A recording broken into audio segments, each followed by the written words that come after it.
Pues vamos a ir al libro de Jueces para continuar con nuestro estudio.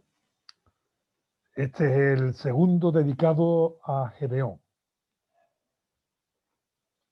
Y hemos orado pidiendo al Señor que nos ayude y hemos también leído, por lo menos hemos tenido la invitación y la oportunidad de leer los capítulos 6, 7 y 8 del libro de Jueces.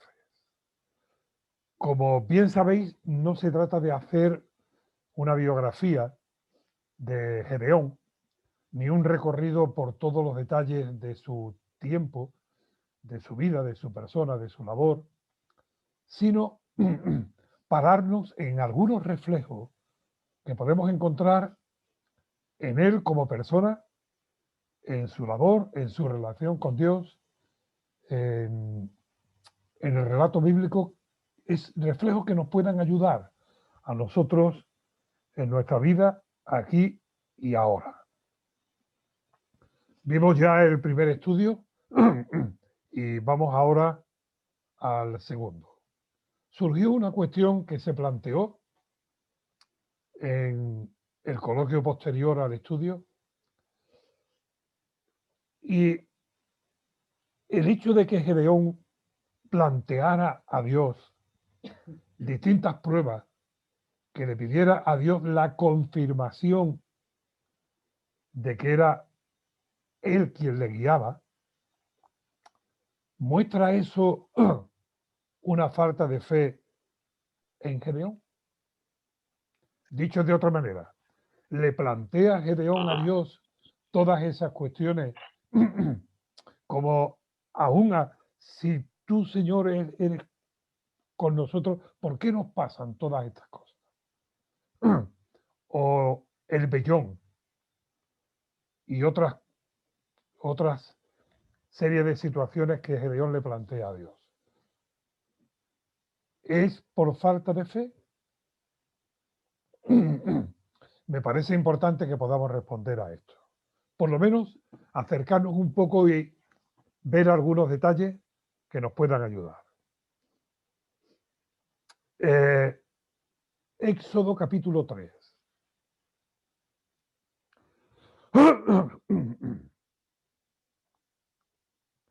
Vamos a ver otro caso que nos pueda ayudar a entender mejor lo, el caso de Gedeón. Esta es una buena práctica en el estudio bíblico. Esta es una práctica de comparar, eh, de analizarlo a la luz no solamente de un relato, sino ver situaciones paralelas, principios paralelos y enseñanzas paralelas. Éxodo capítulo 4,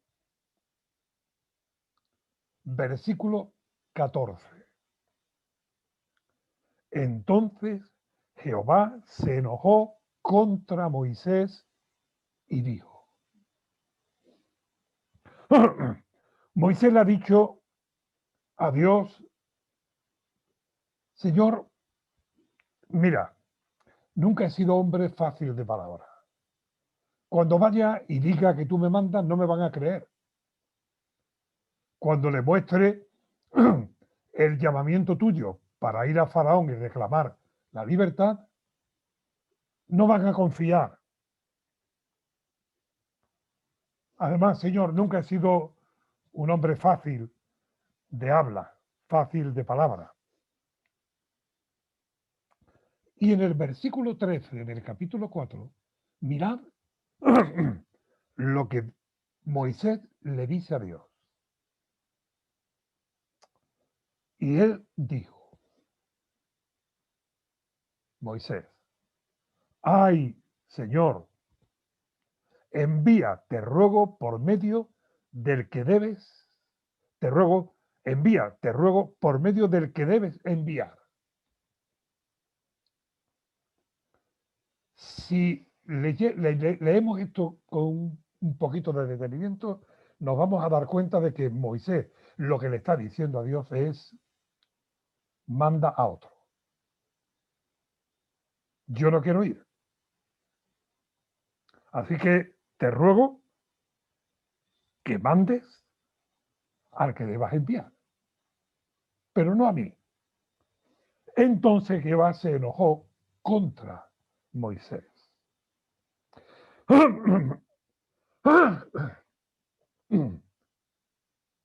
Esto no lo encontramos en el caso de Gedeón. Dios nunca se enojó con Gedeón porque Gedeón no puso en cuestión ni el poder de Dios, ni la misericordia de Dios, ni la soberanía de Dios, ni le puso a Dios límite alguno. Gedeón quería, necesitaba y reclamaba de parte de Dios la confirmación de que esto no nacía del propio Gedeón, que no le movían las circunstancias, que no era la respuesta a una necesidad del pueblo, a una demanda temporal del pueblo, sino que la orden y la encomienda venía de parte de Dios. Moisés pone objeciones y a cada objeción Dios le da una solución. No soy hombre de fácil de hablar, de fácil palabra. Bueno, pues yo pongo a tu hermano, yo estaré con tu boca y te enseñaré lo que haya de hablar. Y además, ¿quién le dio la boca al hombre? ¿O quién hizo al mudo y al sordo, al que veía al ciego? No soy yo, Jehová.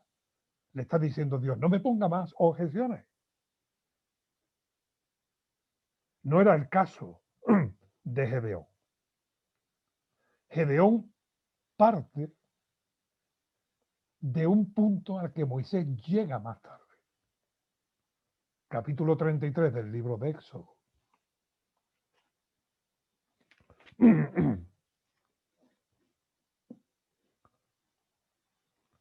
Vamos a centrarnos solamente, porque esto no estamos mirando a Moisés, sino no vamos a centrarnos en Moisés, pero sí vamos a ver una comparación. Éxodo 33, versículos 14 y 15. Y él dijo, bueno, por cierto, estos capítulos, el 33 y el 34, son extraordinarios, de una riqueza, de una enseñanza sublime. Pero nos vamos a quedar nada más que en estos dos versículos. Dios le dice a Moisés, mi presencia irá contigo y te daré descanso. Y Moisés respondió, si tu presencia no ha de ir conmigo, no nos saques de aquí. Ahora Moisés ya no le está poniendo objeción a Dios, sino que ahora Moisés lo que le está diciendo, Señor, si tú vienes, vamos donde sea. Si tú diriges, vamos al lugar que tú quieras. Si tú nos pones en un camino, vamos a recorrerlo, pero con una condición nada más, que tú vengas conmigo, que tú vengas con nosotros. Esto lo aprendió Moisés después de una larga y dura trayectoria. Gedeón parte de aquí.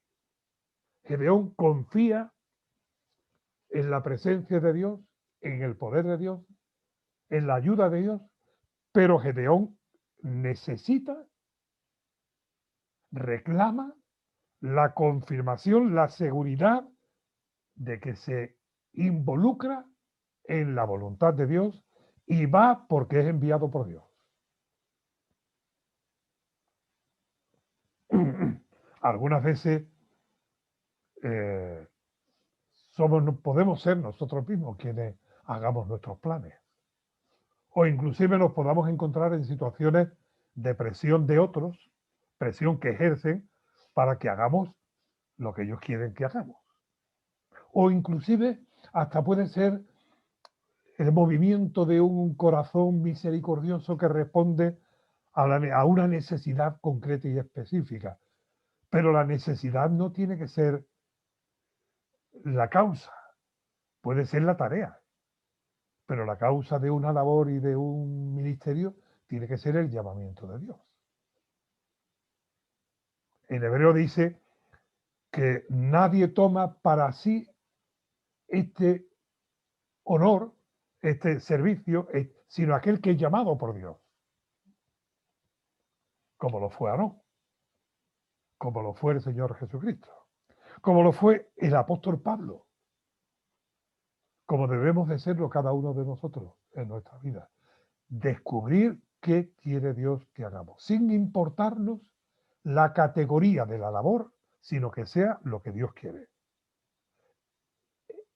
Enfrascarnos, involucrarnos en lo que Dios nos manda, por encima de las dificultades o de las propias limitaciones, sabiendo que el que nos llamó es poderoso para guiar, para proveer, para guardar y para dar la fuerza. No es lo mismo dudar del poder de Dios que reclamar la confirmación de parte de Dios. Y Gedeón requiere que Dios se lo confirme. Por eso Dios no se enoja con Gedeón. Y ahora veremos que va más allá de lo que el mismo Gedeón pidió. Gedeón no quiere protagonismo.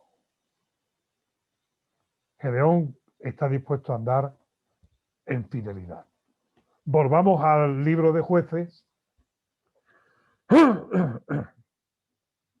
capítulo 6. Ya hemos visto la semana pasada algunas cuestiones. No vamos a hacer resumen porque se puede ver en el capítulo anterior, en el estudio anterior también, sino que vamos a adentrarnos exactamente, concretamente, en el tema de esta noche. Capítulo 7.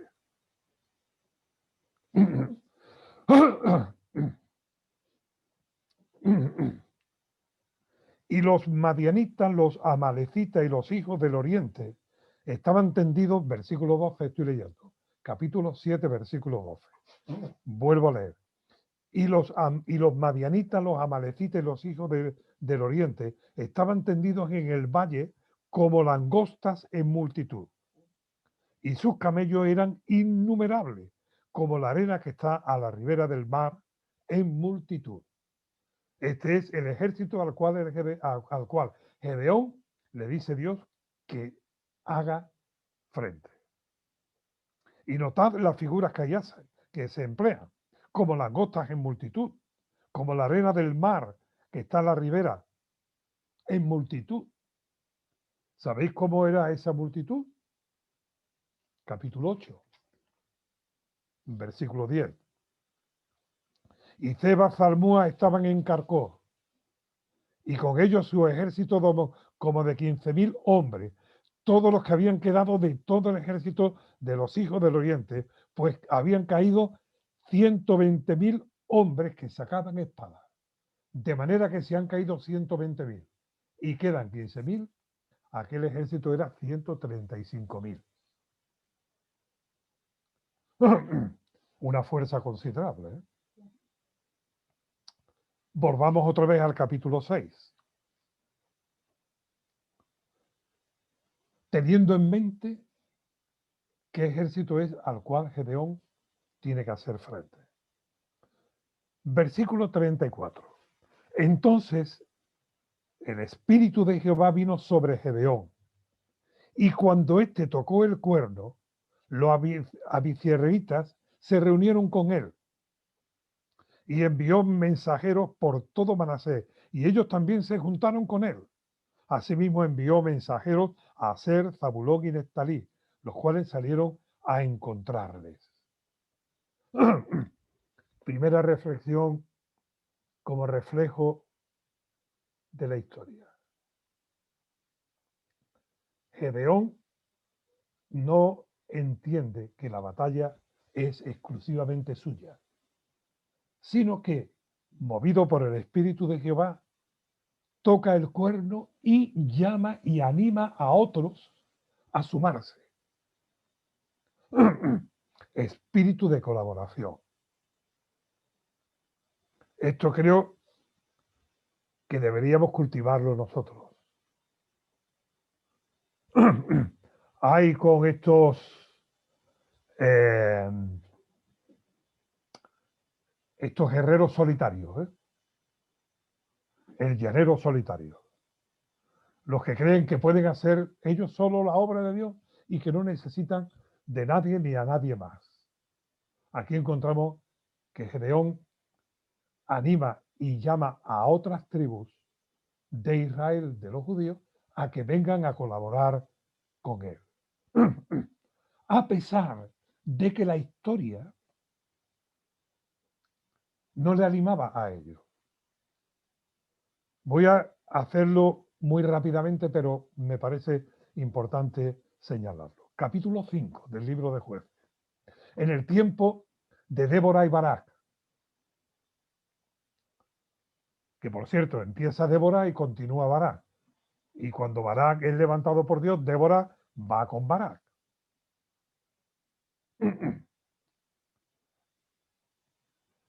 El canto de Débora y Barak. Versículo 13. Entonces marchó, a ver, este canto Débora lo hace con Barak una vez que han tenido la victoria. Entonces marchó el resto de los nobles. El pueblo de Jehová marchó por él en contra de los poderosos. De Efraín vinieron los radicados en Amalek, en pos de ti, Benjamín, entre tus pueblos. De Maquir descendieron príncipes, y de Zabulón los que tenían vara de mando. Caudillos también de Isaacar fueron con Débora, y como Barak, también Isaacar. Se precipitó a pie en el valle entre la familia, se precipitó a pie en el valle. Ahora notad esto. Entre la familia de Rubén hubo grandes propósitos de corazón. Es decir, entre la familia de Rubén hubo algunos que dijeron, es verdad, es el tiempo, hay que luchar, hay que pelear, pero no fueron a la batalla, ¿eh? Se quedaron en los propósitos. Y todos sabemos que el cementerio está lleno de buenos propósitos.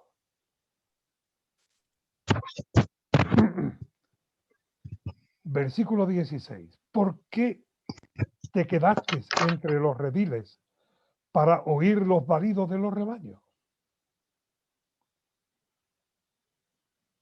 Esto de las familias de Rubén, en vez de ir a la batalla, con Débora y Barak, se quedaron cuidando de sus rediles, escuchando el balido de los rebaños. Sigue, entre la familia de Rubén hubo grandes propósitos de corazón. Galaad se quedó al otro lado del Jordán. Hombre, es que hay una dificultad. Tenemos un obstáculo. Quisiéramos, nos gustaría, estamos dispuestos, pero hay un río y estamos al otro lado del río. Y Dan, ¿por qué se estuvo junto a las naves? La tribu de Dan, que estaba en la orilla del mar Mediterráneo, se queda junto a las naves, en vez de ir a la batalla. Se mantuvo a ser a la ribera del mar y se quedó en sus puertos. El pueblo de Zabulón expuso su vida a la muerte y Neftalí en las alturas del campo. Me refiero a que no siempre vamos a encontrar una respuesta positiva de parte de todos. Gedeón lo sabía. Esto había sucedido poco antes. Pero aún así y todo, Gedeón hace la convocatoria haciendo sonar la trompeta, el cuerno, para que los que quieran venir se sumen en la batalla. Por cierto, este canto de Débora y Barak termina refiriéndose a una mujer, ¿eh? Una mujer de la que tristemente hablamos muy poco. En 40 años de ministerio, lo confieso, no recuerdo nada más que alguna referencia que haya hecho a Jael. Sí, Jael. La que mató a Sísara. La que cuando él llegó y le pidió agua, en vez de agua, le dio un tazón de leche para que se durmiera más profundamente y así poder acabar con su vida. Hermano, no es tu obra ni mi obra. Hermana, no es tu labor ni mi labor. Formamos parte de un pueblo. Somos miembros de un cuerpo. Estamos en una misma familia. Y tu obra y mi obra es la obra de Dios. Y en lo que podamos colaborar con otros, colaboremos. Y en lo que podamos recibir ayuda de otros, ejercitemos la humildad y la sabiduría y hagámoslo en comunión. Hagámoslo en colaboración. Es decir, el saber que no vamos a contar con todo, que no sea una dificultad para contar con los que quieran. Volvemos otra vez. Capítulo 6, versículo 34. Tocó el cuerno y vinieron a él. Y se juntaron. Es entonces cuando Gedeón le pide la confirmación por medio del vellón de lana que nos referíamos la semana pasada. Y le pide la confirmación a Dios.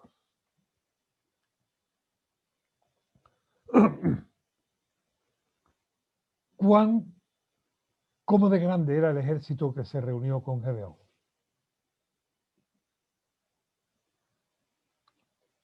15.000.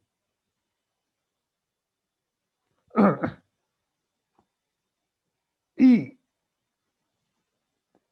levantándose, capítulo 7, versículo 1, levantándose pues de mañana Jerobal, el cual es Gedeón, todo el pueblo que estaba con él, acamparon junto a la fuente de Arod, y tenía el campamento de los medianitas al norte, más allá del collado de Moré, en el valle.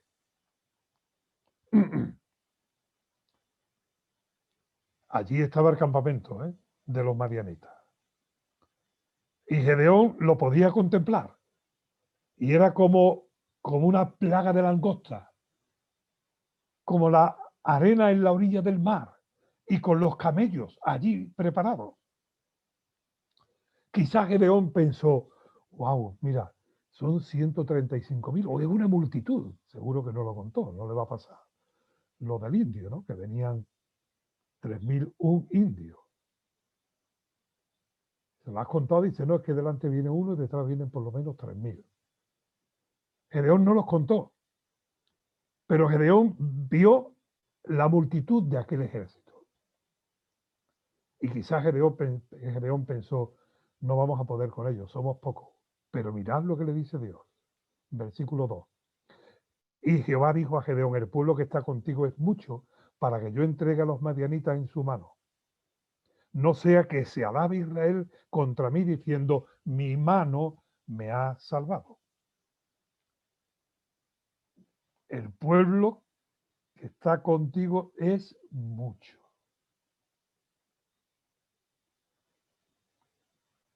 Son pocos comparados con el ejército de los madianitas, pero es mucho para los planes que yo tengo. Porque no es la fuerza del valiente, no es la fuerza del caballo, es Dios el que da la victoria.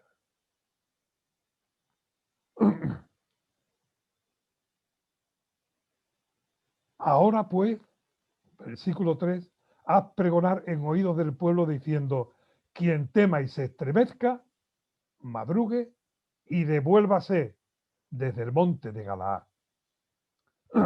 Dios va a poner en marcha un proceso de selección. Y el proceso de selección empieza porque cada uno se examine a sí mismo.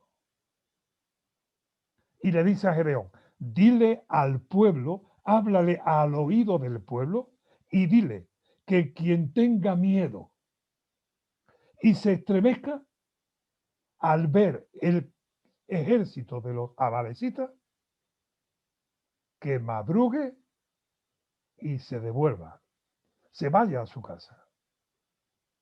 Que madrugue quiere decir que, que se vaya rápido, antes de que amanezca el día. Gedeón lo hace y se volvieron 22.000 y quedaron 10.000. Por lo tanto, eran 32.000. No sé, no recuerdo ahora mismo la cantidad que dije antes, pero no era esta, me confundí. Eran 32.000. Se volvieron 22.000 y quedaron 10.000. Quizás Gedeón pensó, esto ya sí que no tiene arreglo, ¿eh? Difícil se nos pone la cosa. Versículo 4, y Jehová dijo a Gedeón, aún es mucho el pueblo, llévalo a las aguas, y allí te los probaré. Te los probaré. Y del que yo te diga, vaya este contigo, irá contigo, más cualquiera que yo te diga, más cualquiera de que yo te diga, este no vaya contigo, el tal no irá. Entonces llevó el pueblo a las aguas, y Jehová dijo a Gedeón, cualquiera que lamiere las aguas con su lengua como lame el perro, aquel pondrá aparte. Asimismo, a cualquiera que se doblare sobre sus rodillas para beber.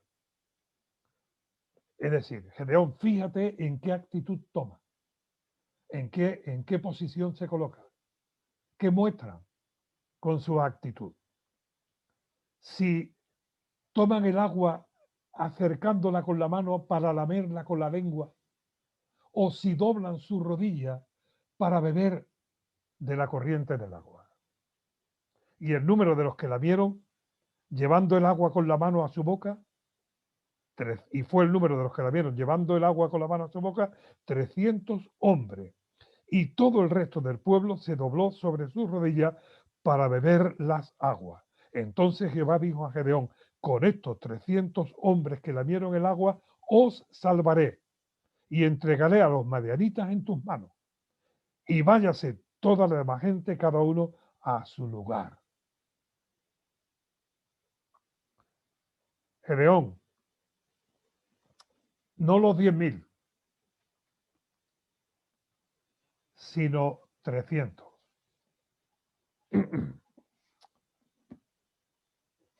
Se han usado muchas explicaciones del significado de lamer el agua con la lengua o doblar las rodillas para beber.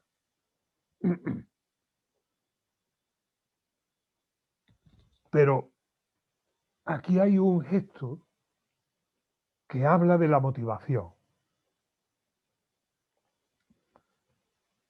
Si está la angustia, el afán por saciar la sed, no le importa doblar sus rodillas y acercar su boca al agua y beber directamente.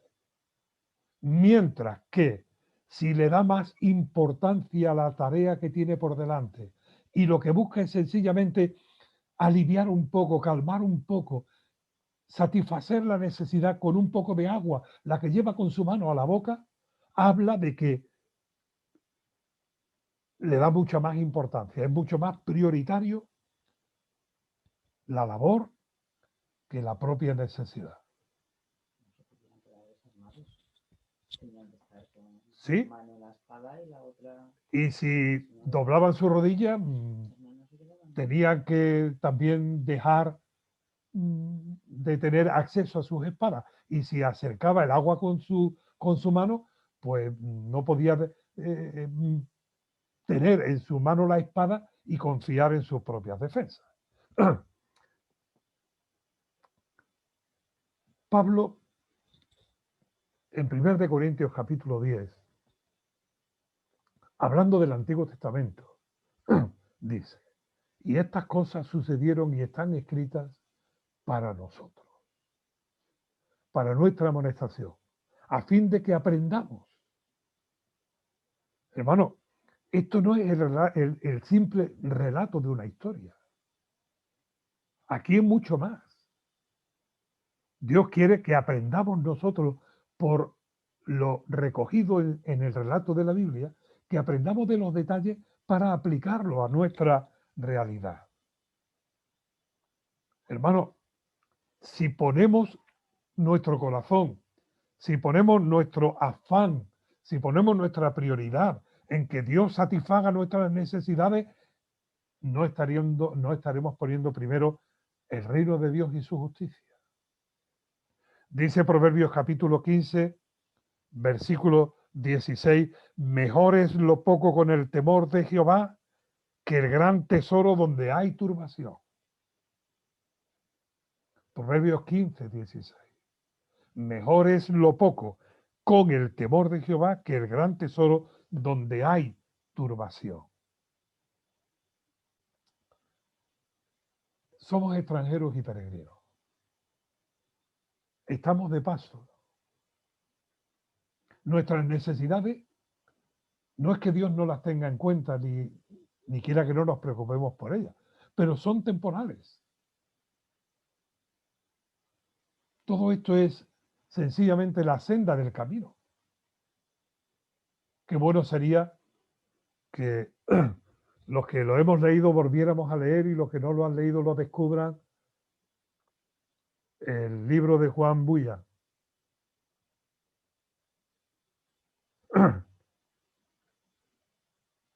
La senda del peregrino.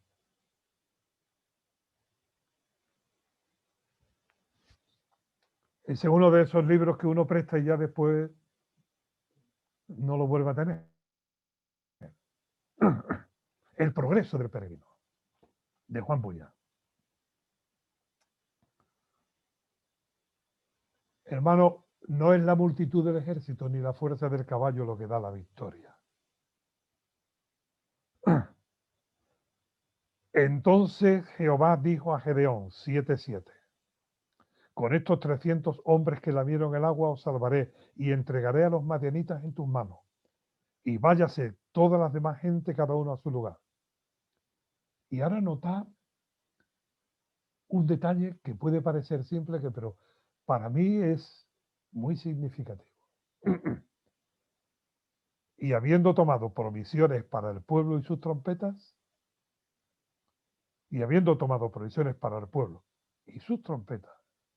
envió a todos los israelitas cada uno a su tienda y retuvo a aquellos 300 hombres. Es decir, tomó la parte que necesitaban, pero a los que se volvieron les dejó llevar lo que también necesitaban para el camino. Es decir, no hizo el acopio de los víveres, sino sencillamente lo que iban a necesitar. Y a los demás, aunque no vinieran a la batalla, tenían también el derecho a llevar la provisión.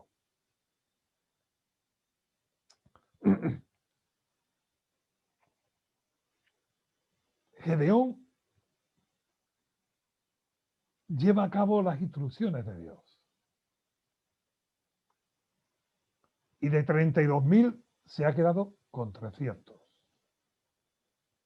Y tiene enfrente un ejército como una plaga de langosta.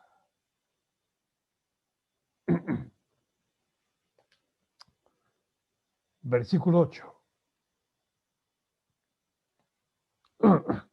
Y tenía el campamento, y retuvo a aquellos 300 hombres, y tenía el campamento de Madián abajo en el valle, a su vista. Algo vio Dios en el corazón de Gedeón que no le enojó a Dios. Le movió a misericordia. Y aconteció que aquella noche Jehová le dijo, levántate y desciende al campamento, porque yo lo he entregado en tus manos. Y si tienes temor de descender, baja tú con fura tu criado al campamento. No le recrimina que tenga temor, sino que le dice, y si tienes temor de descender, que te acompañe fura. Dios comprende a Gedeón. Dios ve la situación de Gedeón y responde a esa situación. Y le indica que baje. Ahora no es Gedeón el que le pide una prueba. Ahora es Dios sin que Gedeón se la pida, el que se la va a proveer para fortalecerle, para confirmarle. Y oirás lo que habla, y entonces tus manos se esforzarán y descenderás al campamento. Dios conoce nuestra debilidad. El Señor Jesucristo, dice el libro de Hebreos, se acuerda que somos polvo. Porque Él también sintió el peso de la debilidad de la naturaleza humana. Él conoce nuestra condición. Tuvo hambre, tuvo sed. Estuvo en angustia. Y de su frente brotaron gotas de sangre como sudor a causa del sufrimiento. Y es misericordioso y se acuerda y comprende nuestra posición y conoce nuestra realidad y entiende que muchas veces tengamos temor. Y es movido a misericordia por su gran amor para ayudarnos, para proveernos de ánimo y de estímulo. Oirás lo que hablan. Versículo 13. Bueno, Gedeón desciende con Fura, su criado. Estoy leyendo ahora en el 11. Hasta los puestos avanzados de la gente armada que estaba en el campamento. Y los madianitas y los amalecitas y los hijos de Oriente estaban tendidos en el valle como langostas en multitud. Sus cabellos eran innumerables como la arena que está a la ribera del mar. Cuando llegó Gedeón, he aquí que un hombre estaba contando a su compañero un sueño, diciendo, he aquí yo soñé un sueño. Veía un pan de cebada que rodaba hasta el campamento de Madián y llegó a la tienda y la golpeó de tal manera que cayó y la trastornó de arriba abajo y la tienda cayó. Un pan de cebada, el pan más humilde, más sencillo, de avena. Y Dios le da ese sueño y guía que se lo narre a su compañero para que Gedeón lo escuche. Pero no solamente eso, sino que Dios también guía para que el otro haga la interpretación del sueño y Gedeón lo escuche. Y su compañero respondió y dijo, versículo 14, esto no es otra cosa sino la espada de Gedeón, hijo de Joab, varón de Israel. Dios ha entregado en sus manos a los madianitas con todo el campamento. Cuando Gedeón oyó el relato del sueño y su interpretación, adoró. Me sigue maravillando la misericordia de Dios, pero me sigue entristeciendo la dureza de nuestro corazón. Me sigue admirando la sabiduría de Dios. Pero de nuevo tengo que reconocer nuestra propia rebelión. ¿Cuántas veces nosotros sabemos lo que Dios quiere de nosotros y buscamos excusas y ponemos obstáculos y nos inventamos historias, justificaciones para no hacer lo que Dios quiere? ¿Cuántas veces Dios, el que dice, yo estoy contigo, no te dejaré ni te desampararé? Cuando pase por las aguas, no te anegarán. Cuando pase, y si pasas por el fuego, la llama no arderá en ti. Dios no va a dejar que seamos probados más de lo que podemos resistir. Pero qué trabajito nos cuesta muchas veces meter los pies en el agua, ¿eh?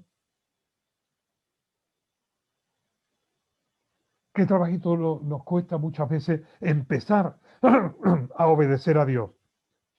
Y no olvidemos, el Señor Jesucristo nos conoce y tiene misericordia y es paciente. Además, no olvidemos que Él mismo dijo, he aquí yo os envío como ovejas en medio de lobos. Hermano, estamos en un mundo que si nosotros vivimos a Cristo es un mundo que nos va a ser hostil. Nos va a ver como enemigos y nos va a tratar como tales. No nos extrañe que nos veamos en situaciones complicadas y difíciles, pero recordad aquello que dice la Biblia, ¿eh? Si Dios es por nosotros, ¿quién contra nosotros? Y si cuando éramos enemigos Dios hizo la obra de la salvación, mucho más ahora que estamos en Cristo, lo hará por nosotros. Habéis leído el capítulo 7 y la batalla con los madianitas, ¿verdad?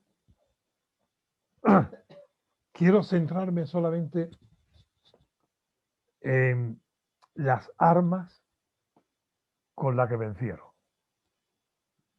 Trompeta, cántaros de barro y las teas o antorchas ardiendo. Gedeón no dijo, venga, afilad las espadas. No, tome cada uno su trompeta, su cántaro o vasija de barro y también la antorcha ardiendo. Y desde el versículo 17 encontramos el relato de la victoria. Y les digo, miradme a mí y haced como hago yo. Y esto era Gedeón. ¿Cuánto más nuestro Señor Jesucristo? A quien tenemos que mirar y a quien tenemos que imitar. Y hacer lo que Él hizo. Y actuar como Él actuó. Y aquí que cuando yo llegue al extremo del campamento, haréis vosotros como hago yo. Tocaré la trompeta y vosotros tocaréis entonces la trompeta. Y rompió el cántaro y ellos rompieron el cántaro. Y gritaron, y gritó Gedeón por Jehová y por Gedeón, y todos gritaron.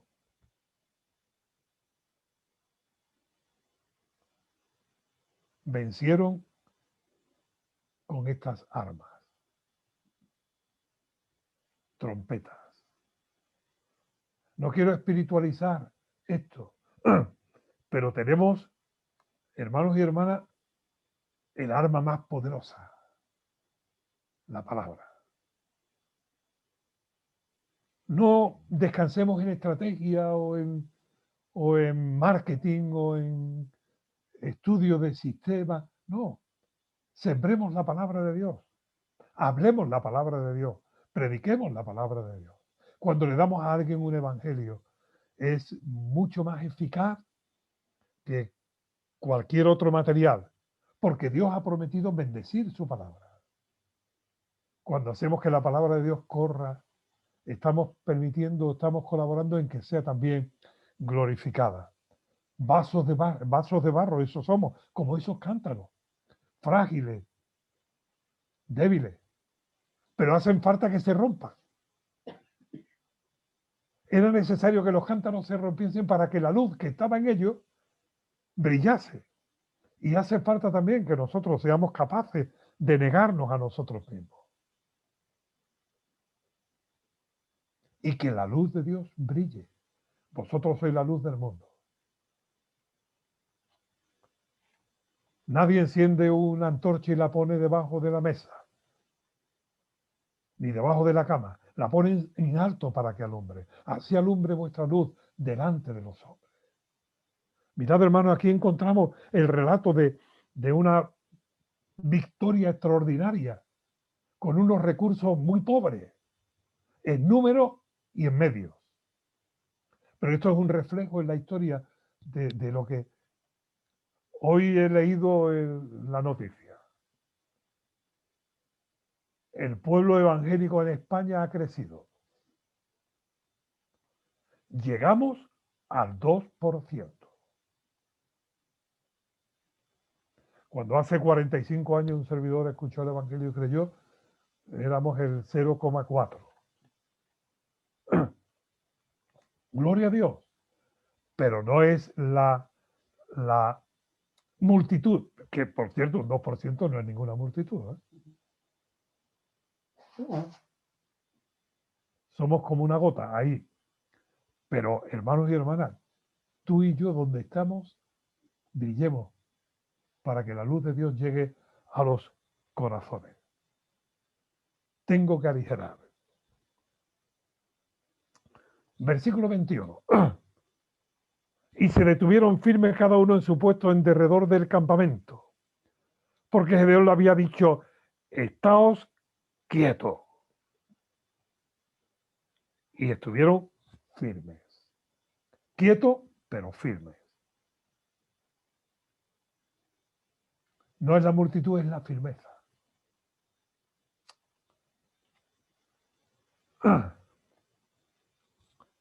Mirad en el capítulo 8. Pero los hombres de Efraín, la otra media tribu de José, Gedeón era de la tribu de la media tribu de José, de Manasés, pues los hombres de Efraín le dijeron, ¿qué es esto que has hecho con nosotros? No llamándonos cuando ibas a la guerra contra Madián. Y le reconvinieron fuertemente. Vaya, hombre, Gedeón toca la trompeta y llama a todos. Y ahora, después de la victoria, los que no fueron, algunos de los que no fueron, vienen a quejarse. Has ido, has hecho la labor, has tenido la victoria, ¿y por qué no nos llamaste? ¿Qué pasa? ¿Tú qué quieres? ¿El protagonismo todo para ti? No sé si esto os suena, pero en la victoria todo el mundo quiere apuntarse, ¿eh? A la batalla menos. Pero notad la respuesta de Gedeón, a los cuales él respondió, ¿qué he hecho yo ahora comparado con vosotros? ¿No es el rebusco de Efraín mejor que la vendimia de Abiezea? No entra en la confrontación, no entra en la batalla, no entra en la guerra. Su batalla es contra los madianitas, no contra los hermanos. Y ejercita la humildad diciéndole, vosotros también habéis participado. Es más, vuestra parte ha sido más importante. Dios ha entregado en vuestras manos a Oreb, sin H. Oreb significa lobo. Y Zeb, príncipe de Madián. Hermano, no entremos en ninguna provocación. Si Dios te da el privilegio de hacer una labor para Él y otros sienten una especie de celo, no celos, porque el celo tiene que ver con el deseo de servir a Dios y los celos es lo que se despierta por no tener lo que el otro tiene. Pero no entremos en provocación. Dos no se pelean si uno no quiere. Es mucho mejor el ejercicio de la humildad que cualquiera otra de las batallas.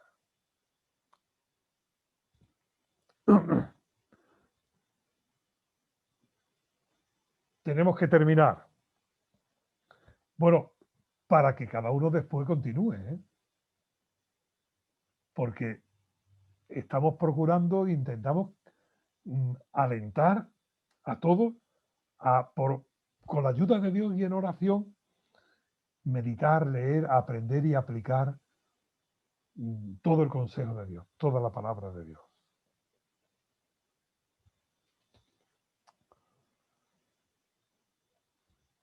Pero hay algún detalle más. Versículo 22 del capítulo 8. Los israelitas dijeron a Gedeón: sé nuestro Señor, tú y tu hijo y tu nieto, pues que nos has librado de la mano de Madián. Mas Gedeón respondió: no seré Señor sobre vosotros, ni mi hijo ni mi hijo os señoreará. Jehová señoreará sobre vosotros. Es decir, es Dios el que va a ejercer la autoridad, porque Él tiene el derecho de levantar a quien Él quiera y llamar a quien Él desee. Y la iglesia esto tiene que entenderlo. En Hechos de los Apóstoles escogen a Matías para que ocupe el lugar de Judas, pero Dios ya tenía otros planes. No esperaron a la venida del Espíritu Santo. Esperad, dijo el Señor Jesucristo. Cuando venga el Espíritu Santo, Él os enseñará, Él os guiará, Él os mostrará. Antes de que el Espíritu Santo fuese derramado, ellos dijeron con un texto bíblico: escojamos que otro ocupe su lugar. Al que menos se le podía haber ocurrido a nadie fue al que Dios escogió, a Saulo de Tarso, el perseguidor. Hermano, es Dios el que tiene la autoridad, el que ejerce el derecho, porque Él es el Señor y no otro.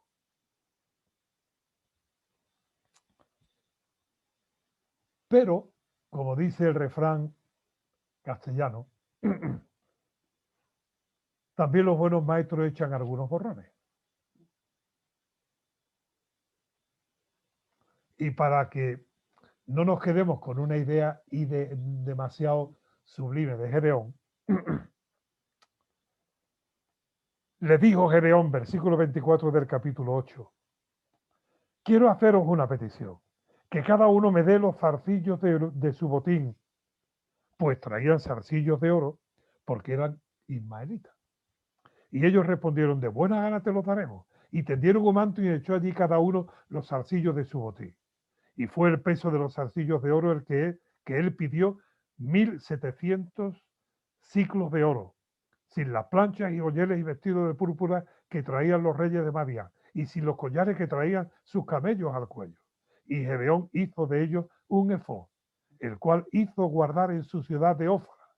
Y todo Israel se prostituyó detrás de ese efod en aquel lugar, y fue tropezadero a Gedeón y a su casa. Ahora Gedeón no espera la instrucción de Dios. Él toma su propia decisión. Bien intencionada, un efod, es decir, lo que el sacerdote se ataba en el pecho para poder entrar delante de Dios. Y Gedeón, con la buena intención de decir: oye, que vamos a hacer algo para poder consultar a Dios, pero que no viene de Dios, hace esto que se convirtió después en una causa de tropezadero para su casa, y tras lo cual se prostituyó todo Israel. Cuidado, hermanos y hermanas, con hacer de personas, de costumbres, de normas, de maneras, de nombres, hacer objetos que distraigan, que aparten a la gente de buscar a Dios. Cuidado, no nos dejemos seducir, no nos dejemos engañar por nuestro adversario, que es capaz de convertir en un ídolo a cualquier persona, aún al más fiel siervo de Dios, y convertirlo en un obstáculo. O buenas costumbres. Cuidado con levantar altares. Cuidado con edificar Éfod. Bueno, llegamos aquí y dice el versículo 32. Y murió Gedeón, hijo de Joás, en buena vejez. Me gusta eso. Y murió Gedeón, hijo de Joás, en buena vejez. Tuvo 70 hijos. Y con Abimelech posiblemente 71. Pero eso ya es otra historia y es otra corriente. Pero hermano, en Gedeón encontramos que Dios mira al que es humilde de espíritu y tiembla a su palabra. Mira al corazón y cuando encuentra en el corazón la disposición y el reconocimiento de nuestra propia incapacidad, pero también la disposición de confiar en lo que Dios dice, ahí Dios encuentra el hombre y la mujer que busca para cumplir sus propósitos. Reflejos en la historia. Hermanos, estamos en batallas. Luchamos una guerra espiritual. No nos dejemos avasallar por el temor. Miremos al Dios de la gloria y pongamos nuestro oído atento a su voz. No te consideres mucho, no tengas más alto concepto de ti que el que debe tener. No se infle tu corazón ni mi corazón, tu ego ni mi ego, creyéndonos que somos necesarios para Dios. Al contrario, humillémonos delante de Dios, que es poderoso para hacer todas las cosas. Hoy Dios sigue buscando hombres y mujeres sencillos, débiles, torpes, del vulgo, sin letra, sin desechar a los ilustrados, a los preparados, pero busca a los que con un corazón humilde y una voluntad dispuesta quieran hacer la voluntad de Dios. Gedeón es un buen ejemplo y hasta una advertencia práctica para que no cometamos los errores que él al final cometió. Creo que no debe estropearse la carrera en los últimos metros. La carrera hay que correrla con paciencia hasta el final. Pues oramos dándole gracias a Dios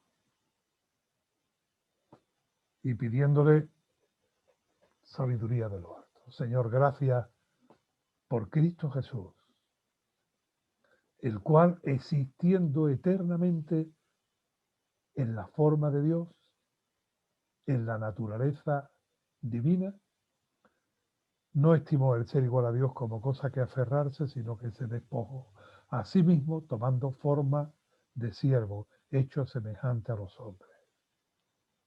Gracias, Señor, porque esto permitió que tú conozcas nuestra condición. Al llorar nos entiende cuando lloramos. Al sentir la debilidad nos comprendes, porque también tú lo sentiste. En la tentación nos socorres, Señor, pero queremos aprender nosotros de ti, que tú eres el fuerte, el todopoderoso, el invencible, el que manda y todo se hace, el que ordena y todo cumple tu orden, el que nadie puede estorbar. Señor, y ayúdanos a confiar en ti, pero necesitamos dejar de confiar en nosotros mismos. Esperamos en ti. Y ayúdanos, Señor, también a reflejar tu gloria allí donde tú permitas que estemos. Bendice a tu pueblo y ayúdanos en este tiempo, en estos tiempos tan difíciles, tan complicados.